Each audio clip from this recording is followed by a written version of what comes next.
All right, if everyone can take their seats, please. We're going to get started in just a second here, so please sit closer to the front.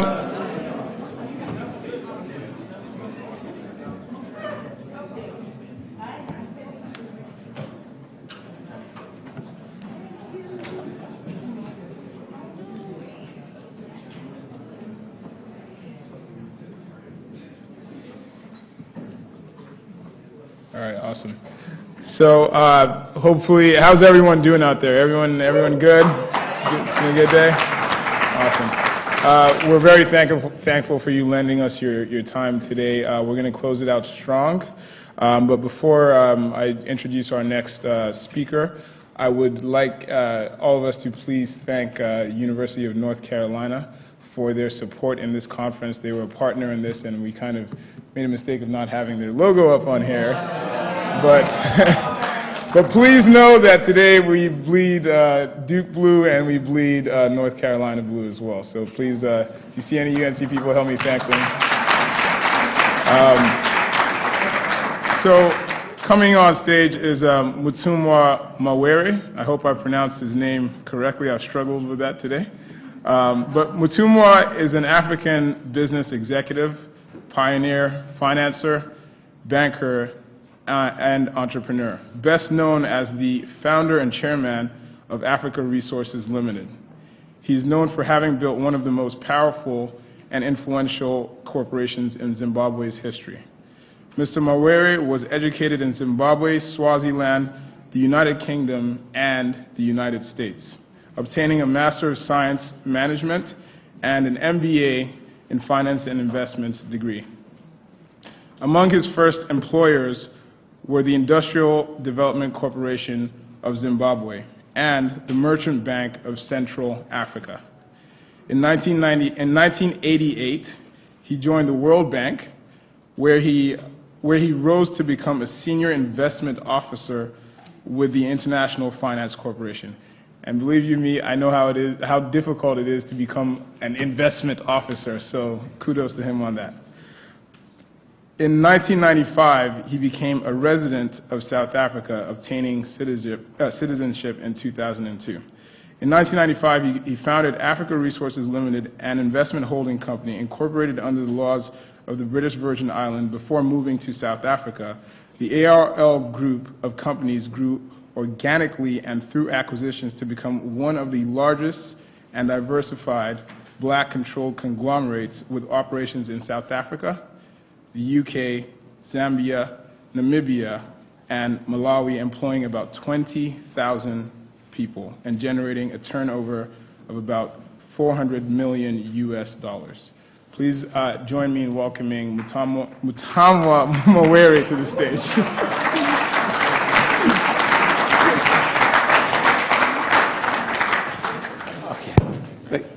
Thank you.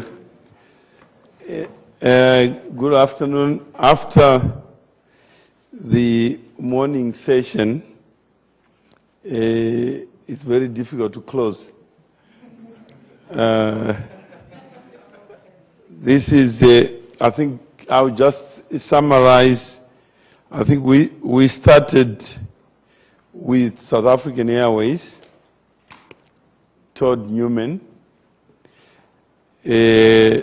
obviously bridging Africa with the United States. Without logistics, we would not be here. So we are grateful to the story of South African Airways. And possibly this university must also think of a corporate way to relate to South African Airways. How do we bring business to be part of this conversation? We were hijacked by Martin with Advocate Madumise. We didn't know we were going to end up here. As she said earlier on in the morning, we thought it was a joke. But for the chairperson of Business Unity South Africa to take the time to be here with you we must also applaud that. There are very few of us who will not answer the call because of the person calling. If it's a student, some of us are just too busy doing other things. But for all of us have come really to support Martin. And we had no connection with Duke. We didn't apply to have a connection. And I believe, Professor, the Deputy Prime Minister, for you to come here is also a sign of respect for Martin. So for the university, you are privileged to have people who can really hijack people to come to these conferences, and we sacrifice the hours that could be used elsewhere so that we can be part of maybe a new conversation. I think for Business Unity South Africa, some of you may not understand what South Africa represents to Africa. America, the little kingdom called the United Kingdom, for it to convince almost 500 million people to speak English and to do business in English, to conduct this meeting in English, we must congratulate the English for being able really to convert us. We could be speaking in Shona with the professor, because this was going to end up a Zimbabwean team because of Martin. But I think, Cindy, thank you for coming, because we have diffused the Zimbabwean element, but it's really not an African, a black African. It was going to be a Zimbabwean. When you have keynote and closing Zimbabwean, then you know you are sandwiched. But on a serious note, the English need America. Because America today speaks English, but not all Americans are English people or have an English connection. But the founders of America, they knew something that we don't know. They understood that this project called America was really an idea, that somebody could be Polish. When they arrive on this shore, they become American. In the negotiation of languages, they all agreed whether the English did it by hook or crook, but the truth is that today we are speaking English. So in the marketplace of ideas, we also are victims of the English, just as the Germans are and the Polish are. We are speaking English so that we can make good on the promise of life. So when Martin invited us, the issue that we were talking about, he had some idea of developing Africa, being able to create a bridge for capital to flow to Africa. So we talked about Africa Heritage Society. We recruited Advocate Madumise. She didn't know what she was coming for, but actually we said, look, Martin, for you to have a better story, you need to understand how these English people again, in Africa, at the Cape of Good Hope, they came congregated. Instead of going to India, they actually decided to walk more than they were invited. So they confused Africans, colonized us, But they didn't colonize us. The people who colonized us did not have money. They only had ideas. Because if they had no money, there was no point in coming to Africa to spend it. They would have lived well in Europe. So we're colonized by hustlers. So I said to Martin, you are also a hustler. Why don't you hustle your way in Wall Street so that we can also list a new company, not called British South Africa Company or Dutch East India Company. We call it Martin, what? Martin Promise Company, with Advocate Brenda, Chairman of BUSA, as a director, Professor Mtambara as a patron, Cindy as a director. Then we find 2 white people to use as a front so that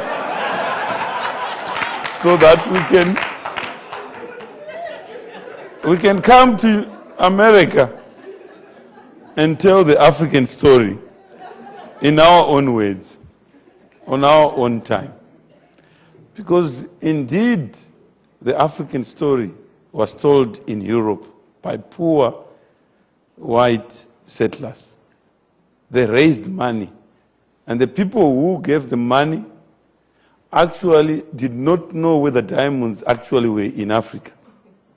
They had no mechanism, no internet, no satellite imaging, nothing. But they had faith that these people would be good. And the money that they were given, they would return it. And they returned it. And they made a story. So when we have this conference, in fact, I'm happy that Advocate, you represented business, because rarely do we see African champions talking about representing African interests. Most of our governments, they actually believe we don't have a voice, because people in government, they assume some arrogance and some monopoly of knowledge. You know, like teachers, they have monopoly of knowledge. Sometimes you don't know the students know more than you, like these days. So the monopoly is shrinking every day because knowledge is democratized. But in Africa, some people will want to buy the internet, to ban the internet, because they don't want people to know what they know, so that they can have their own voice.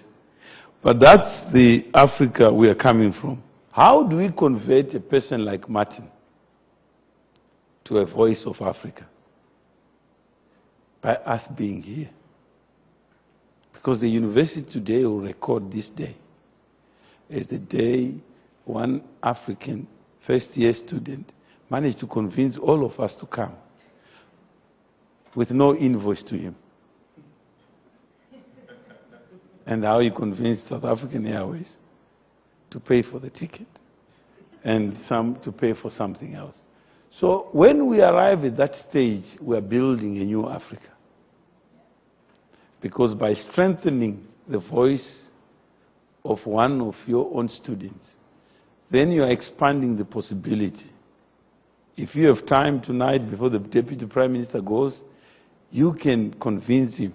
There are people who actually pay other people to see him, so that they can confuse him when he goes to cabinet and make decisions in the interest of the people who see him. But here you have him for the whole day. And in Zimbabwe, it's not easy to occupy him for the full day in any place. So we doing business in Africa requires us Africans to begin to think differently. How do we think differently? Professor has come up with a creating shared value, which is a new construction.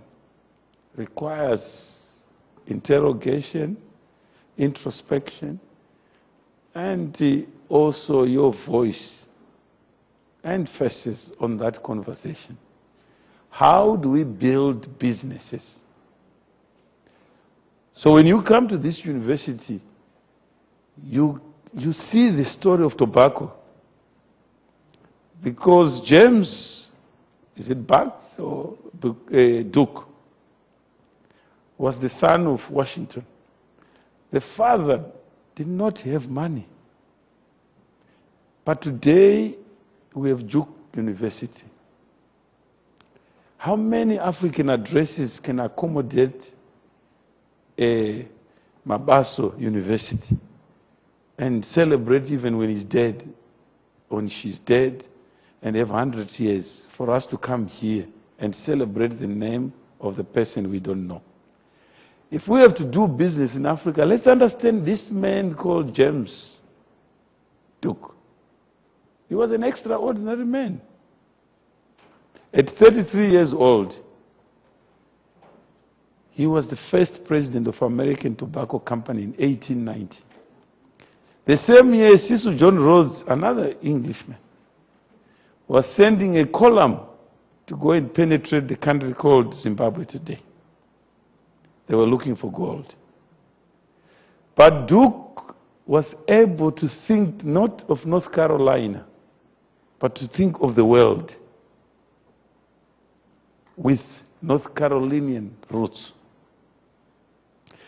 Some of us think of Africa as the end of our scope, not just a theater for us to do business with the world. Zimbabwe has Virginia tobacco, North Carolina has tobacco.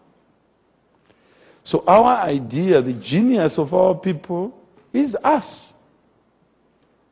And yet we sometimes believe that communities are built by government.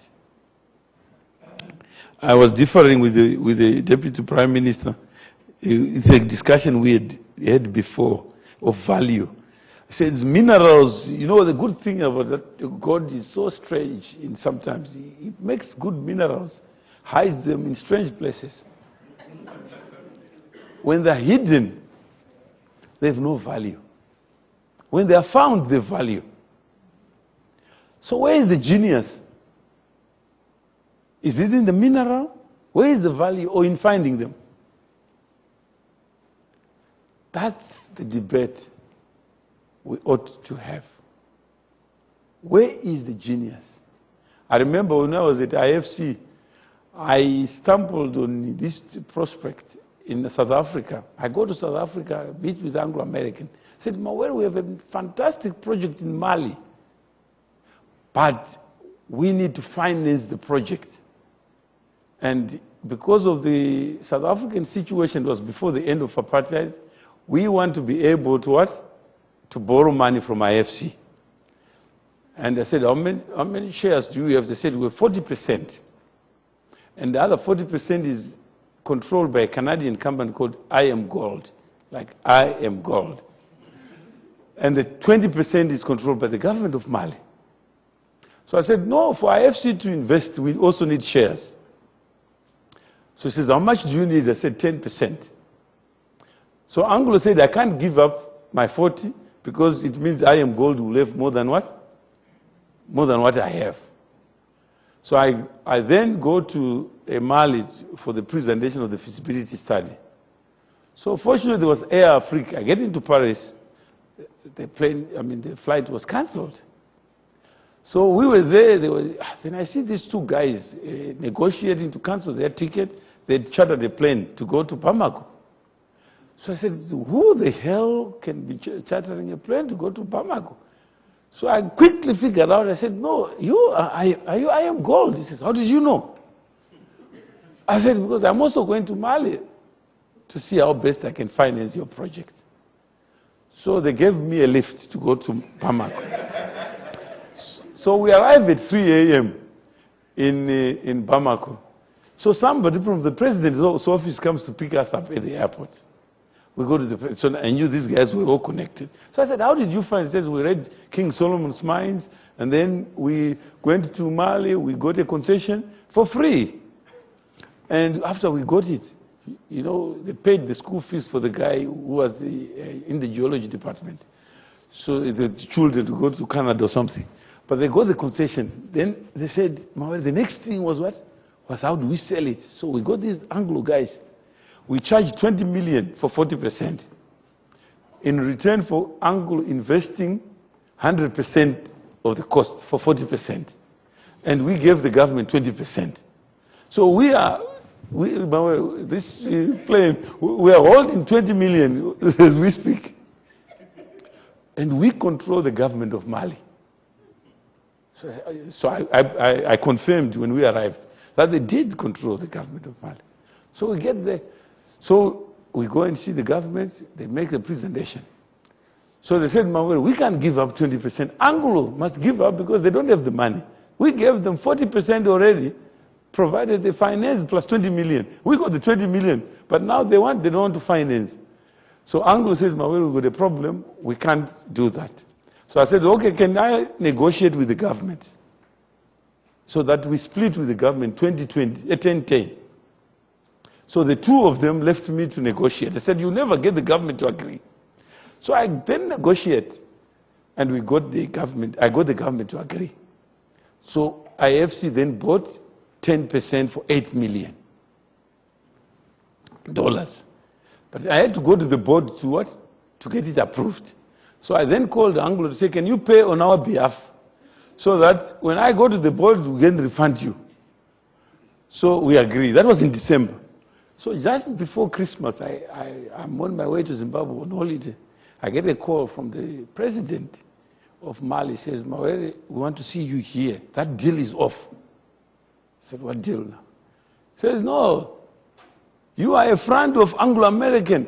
We were told this mine is worth $1 billion.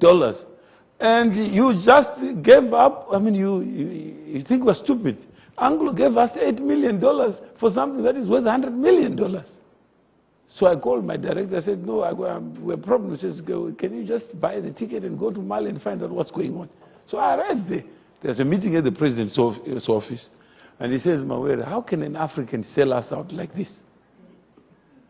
So I said to our president, now I know where this is coming from. The only two parties who know this deal has taken place. So one of them is I Am Gold. Are you aware that they took 20 million already? And you have nothing. So for you to value something 40% at 40 million, it means it's less than the money I was selling. So we then quickly, we then agreed. I said, okay, now I'm your advisor, President. I tender back the shares for 8 million, but the person who told you they're worth 100 million, I sell it to him, then I'll give you what? The 100 million. So I think we're covered. She said, that's a brilliant idea. So I said, okay, who told you that I'd shortchanged you? They said, no, I Am Gold. So I said, okay, now that's fine. So can we bring all the parties together so that we can talk about the valuation?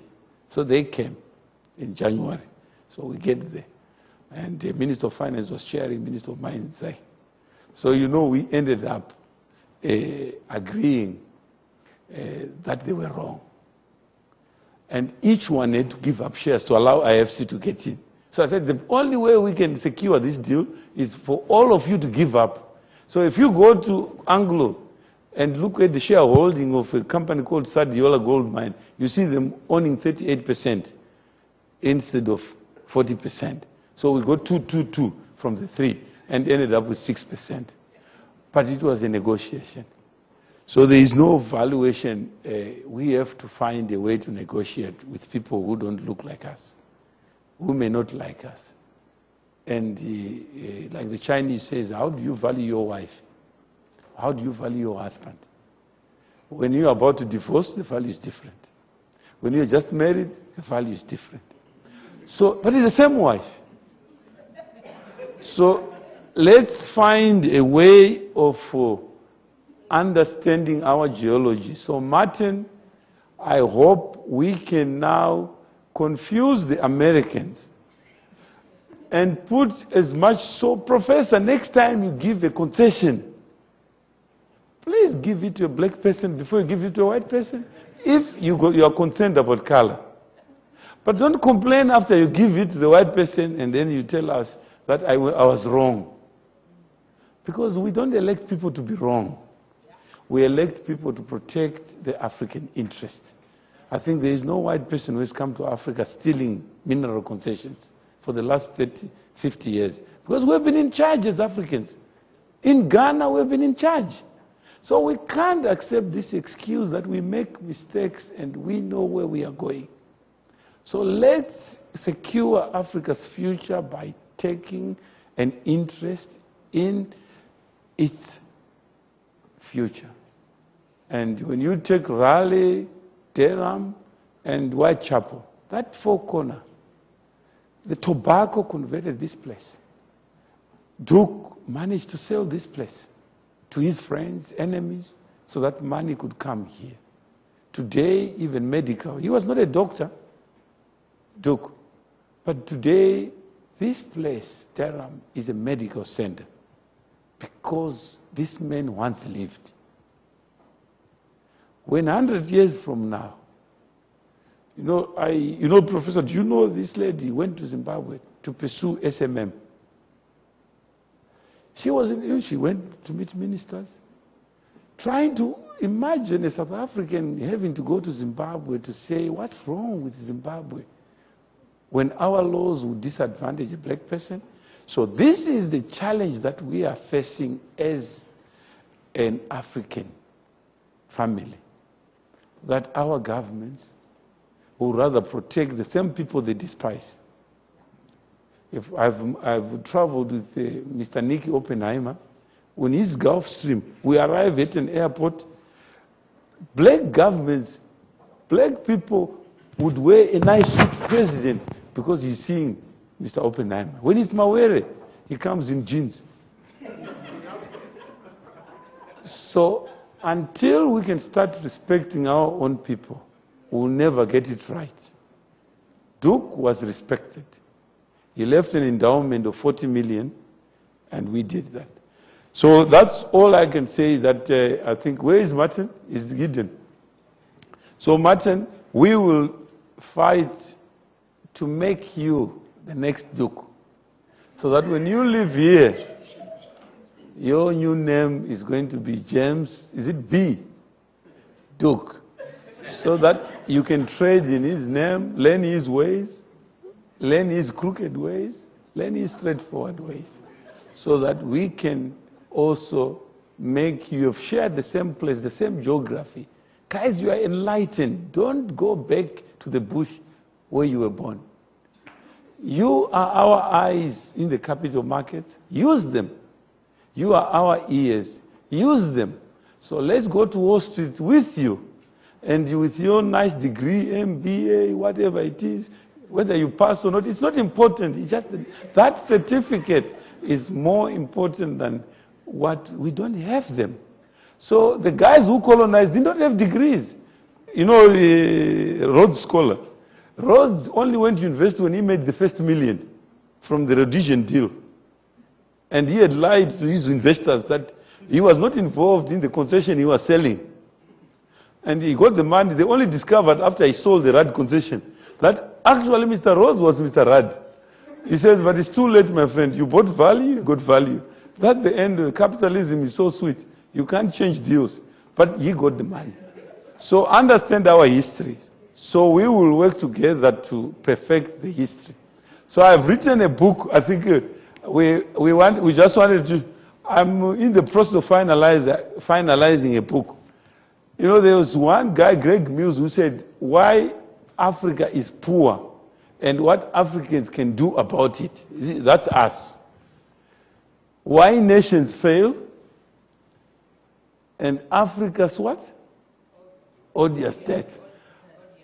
My book is called Bridge to a Prosperous Africa. That's the title. The role of mobile phone network firms and their actors. What I try to do in this book is to tell the African story in terms of public policy choices. If the mobile industry was nationalized, we won't have 700 million connections. I can bet you. There is no aid that is going into Africa to build the mobile networks. So we have built the mobile networks from the poor people, from the African people. So we have done that. So this book tries to tell you the other story of what Africans have done, the poor people who talk like the professor, the deputy prime minister was saying, that just talking to each other, Africans talking to each other, someone gets the money. Someone gets the money. As long as the person is remote and you don't see him, and you talk on the phone, they pick up the cash. So that is what Africa has built. So we have done that to be able to build our heritage so that we know where we are coming from. So on that final, I think we challenge you to say, can we work together with people who use this address temporarily for 2 years while you're acquiring a certificate, so that we can build the collective knowledge? And Busa, so Professor, we have taken a commission. Yesterday we were talking about joining Busa, because the brand alone at Busa is of no value. But if we join and pay our money, then it means we are privileged. So what I would do is the Africa in whatever, the Africa in what? The business in Africa, is it a registered institution? Is it a registered club? It is registered here. Yeah, what I'll do is I'll pay your membership to Busa, so that you guys are members of Busa, so that you get a better understanding of the business of South Africa, the movers and shakers, so that through the chair we make a commitment to bring them here, so that it's cheaper for you to get a job when they're here. It's cheaper for you to get contracts when they visit you. So that, Martin, you are the incoming chair, is it?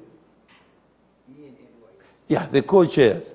So we will support you as we have supported you now, so that you can be members of Busa, so that we have a program in South Africa to identify these African champions, so that they can come here, share a day with you, so that we can build a new way of you connecting opportunities in Africa with the people who are on the ground. It only costs 57,000, is it, to be a member? 50 plus VAT. It's 57,000 rand, which is about $5,000. I encourage the people who are in business, my brother, secure Africa by being part of it, not by making money from it. So if we all are members, it means next time you leave college, you will meet not just me, you meet other people. The lesson from Duke is that organization is more important than money. And when he was about to die, he knew that the money he had made, it was not going to be buried in the same coffin. It was going to remain for other people to come into school. So they left a legacy. They left a heritage. So we hope together we can build a new heritage of Africa. And Philip, please, when you make money from Somalia, please remember that if we don't strengthen the voices of these Africans, so that when they talk to these policymakers, they represent your pain, your hopes, your aspirations in an organized manner. America is not random walk. It's an organized society. So we come to you, Martin, to close this on the basis that the only power that people who don't have power is the power to organize. The only power that students have to bring us here is to call you also Business in Africa Club. So the chapters of the book, just for those who are interested, it's done, but you see, did you know that the first mobile cell phone was made in Zaire? Were you aware of that? In Congo. The DRC had a population of 40 million, but only 40,000 connections. So when President Mobutu came to America in 1985, these guys rented the phone, because for you to do business in Zaire, you need to talk to the great leader, Mobutu. So they rented 12 phones. They went and gave the president and said, President, these are the phones that we can adopt in Congo. So the president phoned the palace in Kinshasa. Somebody answered.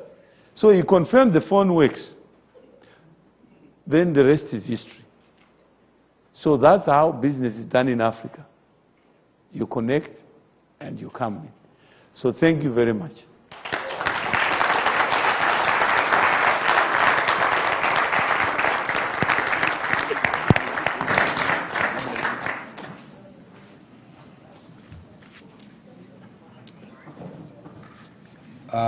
Thank you so much, Mr. Mawere, for those very insightful remarks.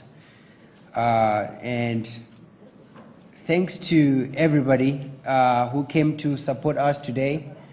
I know a lot of you came from far away.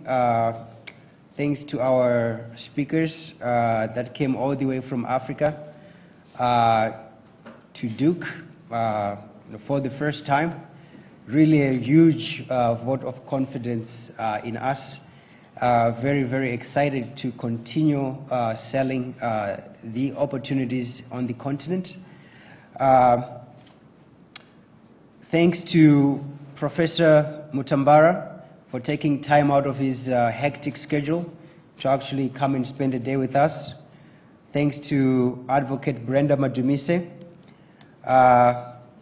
Thanks to Cindy Mabaso Koyana. Thanks to Mr. Mawere.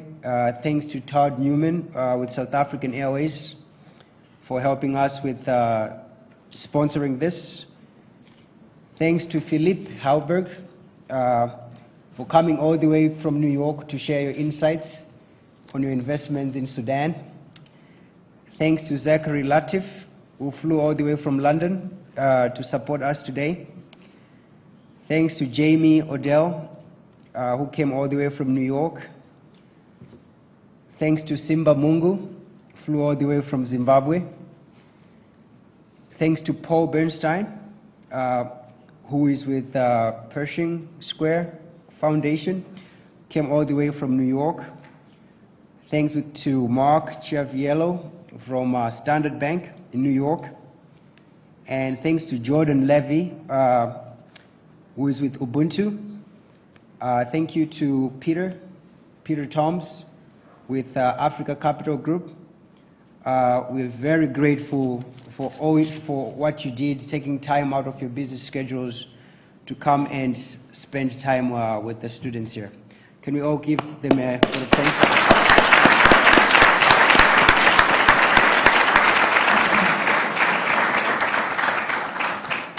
We also want to take a moment to acknowledge all of our sponsors who have made this day possible. I'd like to actually start with our partner, the University of North Carolina, and ask to thank them just one more time because they really did help us in a great way. In addition to the University of North Carolina, we also have South African Airways to acknowledge, Frontier Oil Limited, also the CYBER, the Center for International Business Education and Research, Mixed Media Solutions, Inc., LLC, I'm sorry, Chatham Financial, also National Home Builders Registration Council, Advanced Capital, and also the International Programs Office here at Duke, who has been supporting us also all this year as well. So just one hand for our sponsors.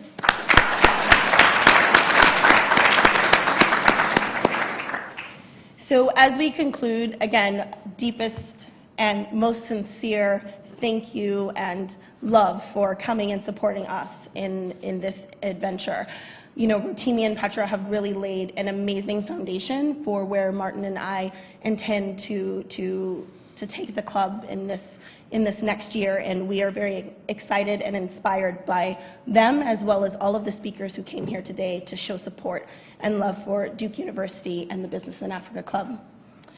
We want to thank all of you as attendees as well as speakers for really coming out, and by a reception we are having just after this in the Kirby Reading Room. It's just adjacent to this space, and we'll make sure to have people to help you get to that space. It'll be light snacks, some food, as well as drinks and beverages. Please make sure to follow us on Facebook and Twitter and continue to spread the word about what we're doing here at Duke. It really is an amazing feat, and we are excited to continue to share it with more of you. All of the recordings and some pictures will be shared. We will include those links on the dukebia.com website. And speaking of which, I'd like to actually acknowledge Obi Chibuza Gokwe, who has done an amazing job of going through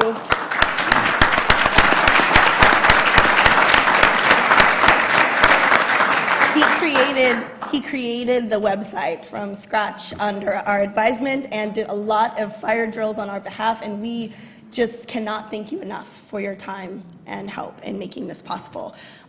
So again, thank you for that. And so what we'd like to do now is excuse everyone to the reception. Again, it's going to be in Kirby Reading Room, and there'll be refreshments and food. And thank you again for coming. Fantastic. Incredible. Whose phone is this? I think that's the minister's. Ask him if that's his phone. Somebody lost their phone. It's a nice phone. Is it your phone? Ask him. Is it Mutumwa? Is Yes. And that picture must be on the website of the NHPFC. Yes. Where's the gift? I don't know whose phone this is. Go ahead. I Is think this his phone? Check.